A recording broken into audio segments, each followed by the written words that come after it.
Екатерина и Михаил обнялись. Пара развелась, но молодым людям удалось сохранить доброжелательные отношения. Бывшие возлюбленные поженились слишком рано из-за незапланированной беременности. Родители Кати буквально вынудили парня сделать предложение, шантажируя испорченным будущим. Вчерашние дети оказались наедине друг с другом и, что еще страшнее, учились быть любящими родителями. Единственное, что твердо знали подростки, повторять ошибок собственных родственников они не намерены. Родители Кати сняли молодоженам однокомнатную квартиру и помогли деньгами на первое время. Шиковать не приходилось, бюджет был расписан на подгузники и детское питание. Одновременно ребята учились, молодой отец подрабатывал в строительной фирме дяди. Рождение ребенка было стрессом. Бабушки и дедушки сидеть с внучкой были не намерены. Трудное время сплотило Катю и Михаила на какой-то период. Дочь они любили и хотели дать самое лучшее. По истечении года Катя и Миша поняли, что вместе их держит не любовь, а только забота о маленьком человеке. Золотоволосая Мила походила на ангелочка, была спокойной и быстро схватывающей девочкой. Михаил гордился своим первенцем, с удовольствием находил общие фамильные черты во внешности и поведении Милы. Первичная растерянность уступила место удовлетворению от происходящего. Пока ровесники прожигали время в клубах, отец семейства строил карьеру и растил маленькое чудо. Ссоры случались, но вскоре пара приняла решение остаться друзьями. Еще 2 года Катя и Михаил ютились в однокомнатном скворечнике, а затем переехав в трехкомнатную квартиру. Окружающих в нюансы совместного проживания супруги не ставили и брак не расторгали. У Кати была возможность закончить образование и разделять часть обязанностей с Михаилом. Супруги прошли несколько стадий от симпатии до неприятия, от отчаяния до крепкой дружбы. Из уважения к Кате формальный муж не афишировал личных связей, но естественно заводил романы на стороне. Девушка понимала, что рано или поздно супруг найдет даму сердца. «У меня к тебе просьба. Давай подождем с разводом до получения диплома». Молодая мать не хотела ставить крест на будущей карьере, но понимала все трудности совмещения. Катя и Миша развелись, когда им исполнилось по 22. Имея опыт выживания и 4-летнюю дочь, молодые люди упорно двигались к своим жизненным целям. Михаил занимал должность директора по продажам, окончил вуз заочно и платил алименты бывшей жене. Дочка жила с матерью, которой с трудоустройством помогли состоятельные родители. Мила посещала хороший частный сад, опережая ровесников в развитии. Несколько лет все складывалось как нельзя лучше, пока идиллию не нарушил звонок Кати бывшему мужу. Молодая женщина взволнованно попросила о встрече. «Это очень серьезно, Миша». Всхлип в трубке заставил сердце мужчины болезненно сжаться. Бывшую жену Михаил воспринимал как члена семьи. В конце концов, они были почти подростками, начиная совместную жизнь. Пара разделила между собой первый опыт – денежные лишения и радости родительских чувств. Катя рассказала Михаилу страшные новости. Тяжелая агрессивная болезнь была диагностирована совсем недавно, но осторожные прогнозы врачей не обнадеживали. «Я помогу с деньгами», – заверил опечаленный мужчина. Благо, рабочие успехи сулили неплохие барыши в текущем году. «С этим проблем нет. Родители взяли оплату на себя и нашли клинику в Израиле. Меня волнует другое. Ты с кем-то встречаешься, Миш?» Мужчина, не ожидавший такого вопроса, удивленно посмотрел на бывшую жену. Миша уже год состоял в моногамных отношениях, подумывая над развитием событий. Ксения была улыбчивой, легкой на подъем и красивой девушкой. В отличие от Кати, жгучая брюнетка не обладала карьерными амбициями, часто меняла работу, предпочитая отдыхать и наслаждаться жизнью. «Да, у меня есть девушка». «Понимаешь, Миле всего 6 лет. Не время видеть больную и недееспособную мать. Я не хочу подрывать ее психику в столь раннем возрасте. Она умная и чувствительно чуткая девочка. Родители непростые люди, и, вспоминая мое детство, ты можешь взять заботу о дочери на себя?» Катя любила единственную дочь и всецело доверяла бывшему мужу. Общее прошлое показало, как из растерянного мальчика он вырос в респектабельного мужчину. Единственное, что волновало женщину, это наличие неизвестной женщины рядом. «Ты вправе отказаться, тогда опека перейдет к моим родителям. Я уверена, вы сможете, как и раньше, встречаться». «Об этом не может быть и речи. Я отец Милы. Уверен, Ксения меня поймет и все будет хорошо. Катя, ты сильная, не сдавайся». Бывшие супруги крепко обнялись, разделяя слезы пополам. Миша почувствовал, что Катя мысленно прощается с ним и со своей любимой дочерью. Девочки-родители рассказали о необходимом лечении за границей. Мила сравнительно легко восприняла новость о переезде, она часто проводила каникулы с отцом. Между дочерью и папой существовала ментальная связь, поддерживаемая обеими сторонами. Михаила волновал разговор с собственной девушкой. Ксения часто ночевала у него, готовила и сопровождала мужчину в командировках. «Бедная девочка, конечно, ты должен взять опеку на себя». Девушка улыбнулась взволнованному отцу. «Вот только кем ты меня представишь? Мне бы хотелось, чтобы Мила видела во мне значимого человека, а не какую-то сомнительную подружку папочки». Мужчина выглядел озадаченным. «Ты хочешь заботиться о моей дочери?»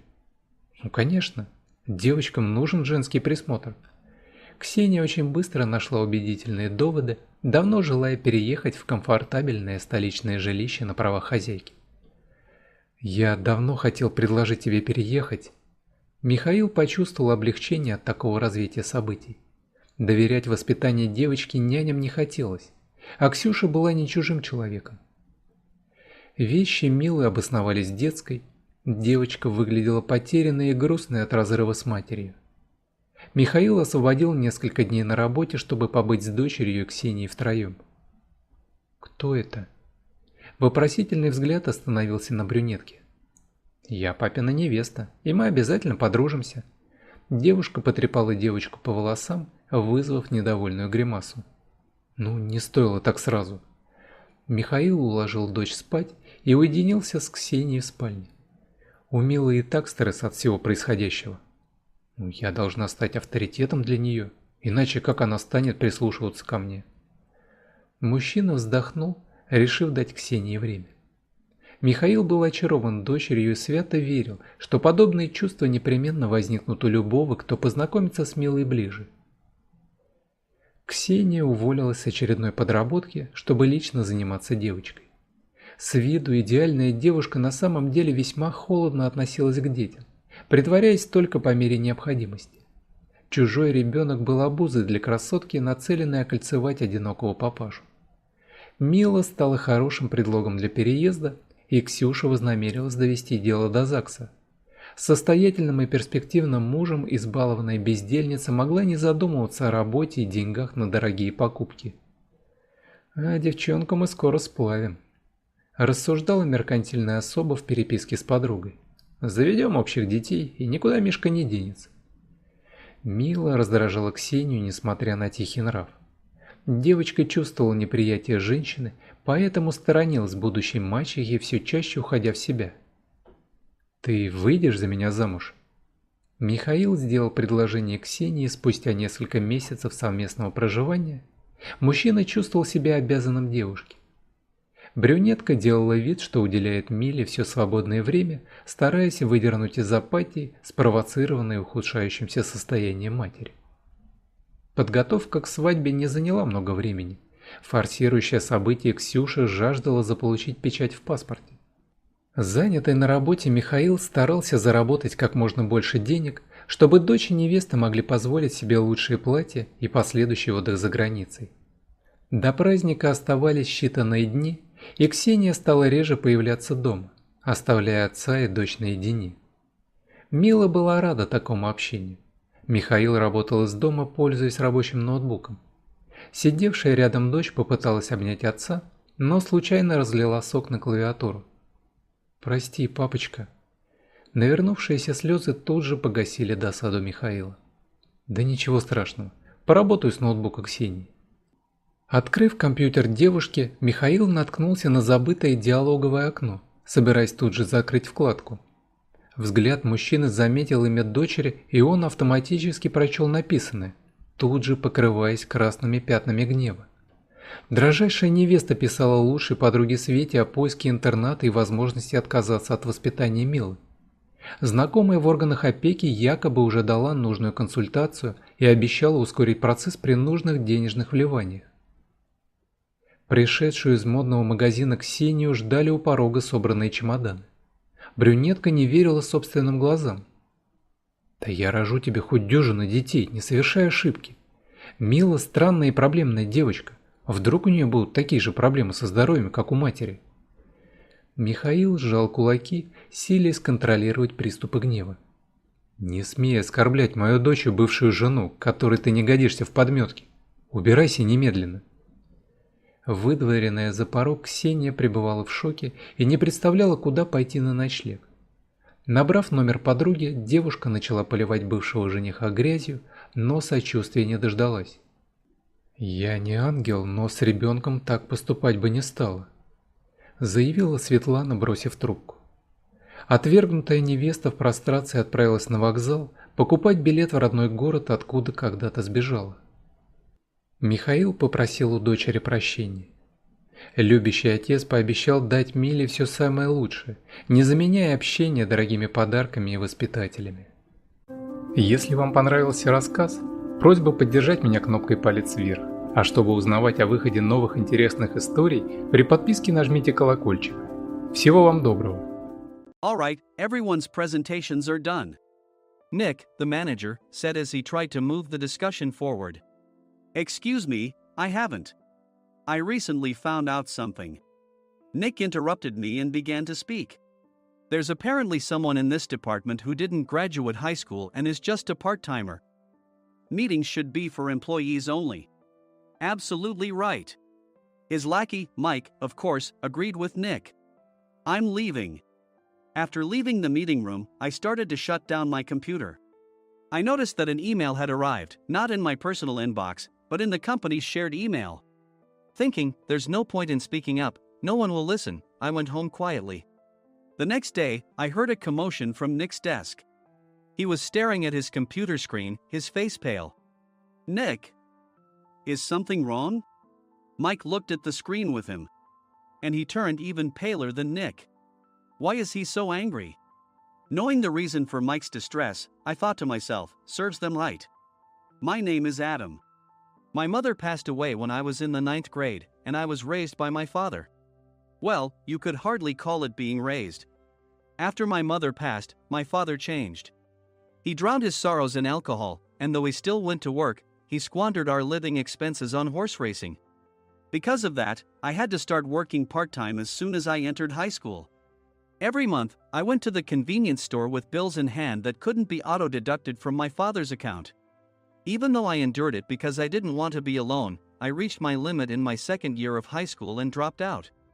I found a live-in job at a distant inn. Thank you for everything. The day I left home, my father, still staring at the TV, spoke. Take care. That was our last conversation. Back then, 18 wasn't the age of majority, so I needed my father's permission to work, and I couldn't hide my place of employment. Yet, my father never visited me even once. I kept working just to survive, and before I knew it, I was 42. Years of hard work paid off, and I was transferred to the headquarters. I was thrilled to be recognized by the company, as I thought I'd be working in the field until retirement due to my lack of formal education. Listen up. Our work can change the future of our employees. Don't drag us down. On my first day after the transfer, Nick, dressed in an expensive suit, spoke sternly. There was a reason for this. Our inn was located in a prominent tourist destination, known so well that everyone in the state could sing its commercial jingle. At its peak, we had 5 locations within the state. But that was long ago. Due to financial difficulties and aging facilities, only the place where I had worked for many years and the original establishment remained. I was prepared to lose my job anytime, but now there was a glimmer of hope. With the rise of social media, the tourist area where the inn was located started gaining attention again. Depending on how hard the sales department, where I was transferred, worked. We could either thrive or be forced to give up this prime location to the new hotel chains continuously popping up. For Nick, who had switched careers from another industry to strengthen our sales, this was a battle he couldn't afford to lose. I understood why he had to be strict. I will do my best. Nick sneered at my enthusiastic declaration. Did you not hear what I said? I'm sorry. I thought I was listening carefully. Out of habit from years of customer service, I apologized reflexively, though I had no idea what had offended him. Someone was watching me with a smirk. In this department, there are those who are expected to excel and those who have been shoved here because they have nowhere else to go. You are the latter. It was Mike, the section chief. He's 7 years younger, at 35. But he was called to headquarters much earlier than I was and had been moving around within the headquarters ever since. I'm not jealous, but I can't accept that he's my boss. Graduating from a prestigious university, he has an unusually high pride and caused many problems as a newbie, making things very difficult for me when I was the front desk leader. When I found out Mike was transferred to the sales department a month before me, I was disheartened. Mike is right. With just a middle school diploma, there's not much you can do. Don't even think about achieving results. As if I didn't exist, Nick remarked, I'm thirsty. Mike eagerly ran to the coffee maker.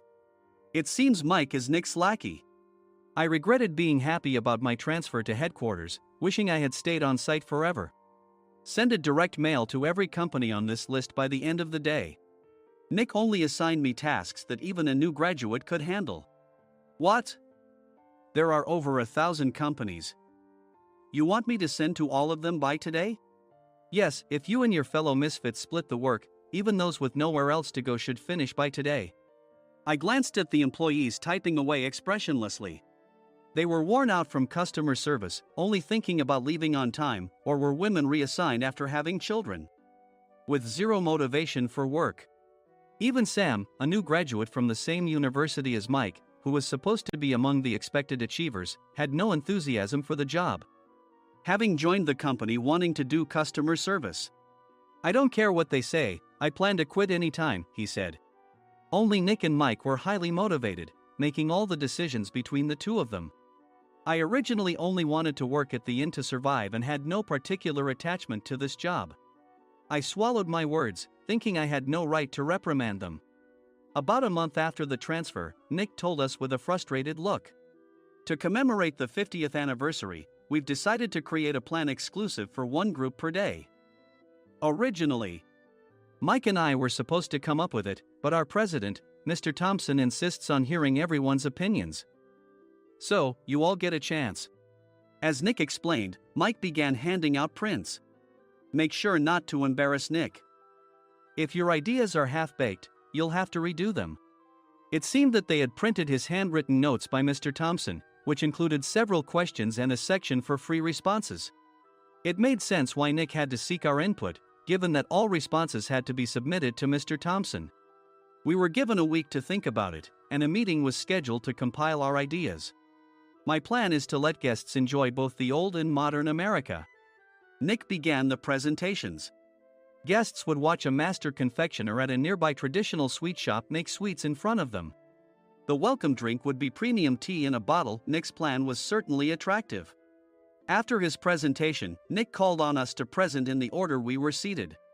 Just as I stood up for my turn. All right, everyone's presentations are done. Excuse me, I haven't. I recently found out something. Nick interrupted me. There's someone in this department who didn't graduate high school and is just a part-timer. He was likely talking about me. I joined the company as a part-timer and was made a full-time employee when I turned 20. That was 20 years ago, so Nick and Mike probably had no chance to know until recently. Meetings should be for employees only. Absolutely right. After that, Nick kept creating opportunities to solicit everyone's opinions, purposefully excluding me from speaking. The meeting unexpectedly heated up and went past the scheduled end time. A few people asked to leave, and the discussion continued with the remaining few. Still here? Normally, you'd leave in that situation. Though I had no attachment to the job initially, hearing kind words from customers made me want to make them happier. For someone like me, with nowhere to go, the inn was my home and customer service was my life. I felt pathetic about my current self. I'm leaving. I left the conference room and started shutting down my computer. I noticed an email had arrived, not in my personal inbox, but in the company's shared email. Thinking no one would listen to what I had to say anyway, I quietly went home. The next day, while preparing the DM as instructed, I heard a commotion from Nick's desk. In his haste to stand up, he hit his knee on the desk. He stared at his computer screen, his face pale. "Nick! What's wrong?" Mike, thinking he should be the first to rush over, approached Nick while still wearing his coat. He peered at the screen with Nick. And he turned even paler than Nick. Why is he so angry? Who is responsible for this company? Nick, more irritated than ever, asked, and Mike answered without checking. Probably Sam. Sam wasn't there because he was attending a morning training session for new hires. Nick gave up on getting angry and returned his gaze to the screen. They were looking at an email that arrived right after the end of the working day yesterday. Apparently, no one, including me, had checked it before leaving. The email was from a large company that used us for their annual employee trips. The president and executives of that company also frequently used our services personally. President of the company, Mr. Mason himself, had declared that neither he nor his company would ever use our services again. Well, some companies cancel their employee trips or stop using our services due to financial struggles. Let's just move on. Mike kept wiping the sweat from his forehead with a handkerchief. Knowing why Mike was so agitated, I quietly watched their interaction. Do you know how much revenue we get from that company? We can find other guests to fill the rooms, but we'll lose the banquet costs, gift shop revenue, rental car fees, and more. Moreover, the gifts were supposed to be prepared by the traditional confectionery shop involved in Nick's proposed plan. If it's known that we incurred such a huge loss at this critical time, Nick's position in the company would be jeopardized. Nick took a deep breath, seemingly trying to calm himself. All right, Mike. Go to New York right now and apologize to Mr. Mason. What? You're coming with me, right? I have urgent work to do. I trust you, which is why I'm entrusting this to you. Please. Mike, believing Nick's sincerity, agreed with a determined look on his face, saying, yes. That's Nick for you. Even if Mike went to apologize, Nick would shift all the blame onto him if the client didn't change their mind. Well, it was Mike's fault to begin with, so it served him right. About 3 hours later, Sam answered a call from somewhere and repeatedly apologized, saying, I'm very sorry. Everyone watched to see what was happening. After ending the call, he informed Nick with a weary tone. When Mike arrived at the client's company, he only made things worse, further infuriating Mr. Mason. He was demanding, get his boss here immediately. It was no wonder Sam was exhausted, dealing with such a call right after returning from training. What is that idiot doing? All right, Adam, you're coming with me. If sacrificing Mike didn't work, then I must be next. Normally, I'd want to refuse at all costs, but I saw an opportunity in this situation.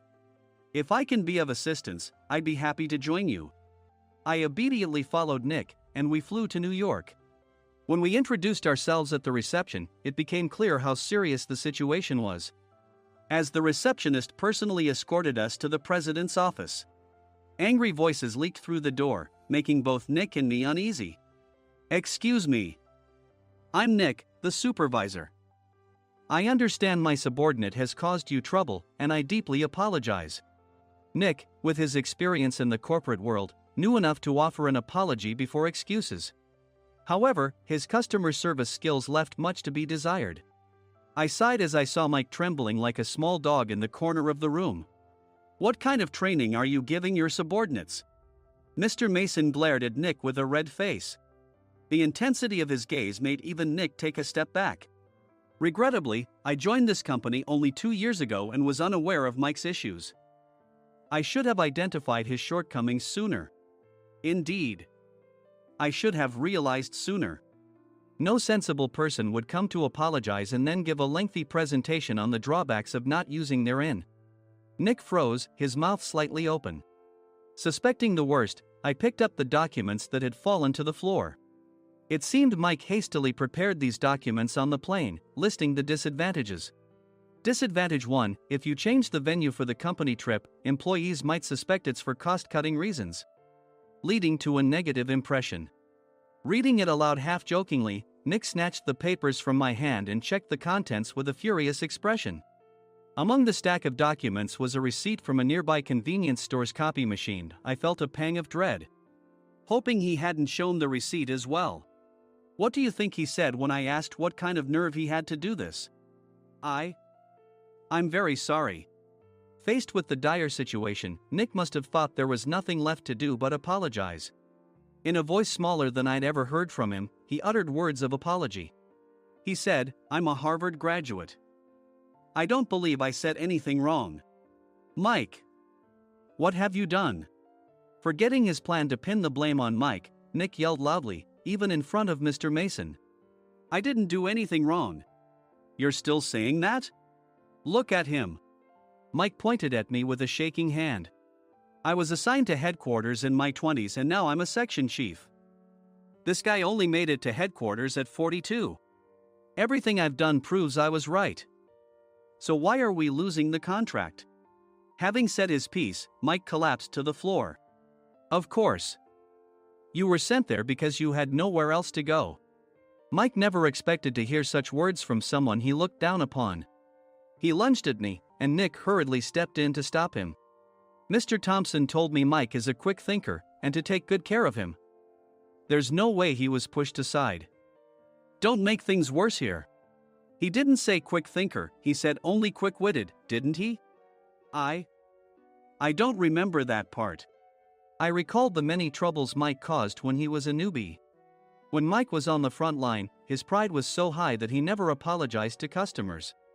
Customer service, especially in our job, doesn't work alone. It brings both good and bad situations.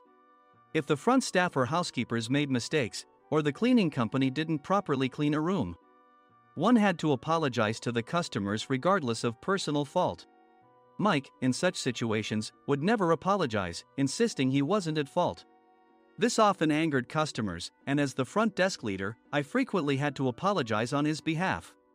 He caused complaints and disrupted operations, which is why he was quickly moved to headquarters. In departments where he didn't interact directly with customers, his quick thinking was beneficial and things went well. But it seemed his flaws were starting to show. Corporate reservations are supposed to be entered into the system by the sales representative. But a quick check yesterday revealed that more than 10 items were missing from the client's reservation. The handover document clearly stated what needed to be prepared. Why didn't you enter it into the system? Why do we have to give them special treatment? Filling rooms near the banquet hall, setting up all the food in advance. Specifying the brand of wine, they're too demanding. No wonder he always angered customers, I thought, feeling a headache coming on. Grouping them in rooms near the banquet hall is for our benefit too. It makes it easier for the staff to set up beds and serve breakfast since everyone's schedule is synchronized.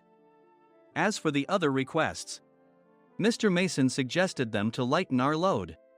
I didn't know that. Nick finally seemed to realize that Mike was the one who had angered the client. What did you say to them? I just told them we wouldn't give them special treatment anymore. We shouldn't waste effort on things that don't bring in money. I was utterly exasperated at his lack of understanding of customer service. Of course, we shouldn't comply with unreasonable demands. But carrying over successful practices from past stays makes customers feel remembered and enhances their experience. Good memories encourage repeat visits. That's part of our job. I looked down at Mike, who was sitting on the floor. In our job, nothing is a waste. Mr. Thompson likely moved you to the sales department, hoping you'd finally understand this. How do you think he feels now that you've failed to meet his expectations? Mike, tears in his eyes, fled the president's office. I was amazed he still hadn't apologized. You have it tough, Adam. It's okay, we're all employees of the same company. I deeply apologize for this disrespectful incident. Especially after all the care you've shown us. If it weren't for you, Adam, I really would have stopped staying here. When I heard you were moving to the sales department, I was willing to reconsider if you handled it. Seeing us talk so amicably, Nick's face contorted. Do you two know each other? Adam's service is excellent. I always requested him specifically. Normally, we don't accept specific staff requests, but we made an exception for Mr. Mason, adjusting my shifts accordingly. He had personally stayed at our hotel just before my transfer, and during casual conversation, I mentioned, I'm moving to the sales department soon. If I hadn't told him then, things could have been much worse. Please continue to take care of us. I look forward to it. On the return flight, Nick awkwardly offered me a can of beer. It's still working hours. Of course, I had no intention of forgiving him for a single beer. Nick might try to pin everything on Mike and avoid any consequences. While pondering this, a startling fact came to light. Nick, the tea bottles for the plan have arrived. I handed Nick a bottle labeled with our inn's name. They look good. What are you talking about? These are plastic bottles. I had assumed we would use the trendy, high-end bottling tea. But what arrived were ordinary plastic bottles of tea with customized labels. The only unique aspect was the label, which had the inn's name, making it look customized. Upon further investigation, I discovered that a substantial amount of money was set to be paid to the tea company. It was priced like bottling tea. Does this plastic bottle really cost $100 each? The tea inside is specially blended for us. The extra cost is for that. Wouldn't it be better to use another tea company? Or is there a specific reason we must use this one? As Nick continued to make excuses, I showed him a printed email.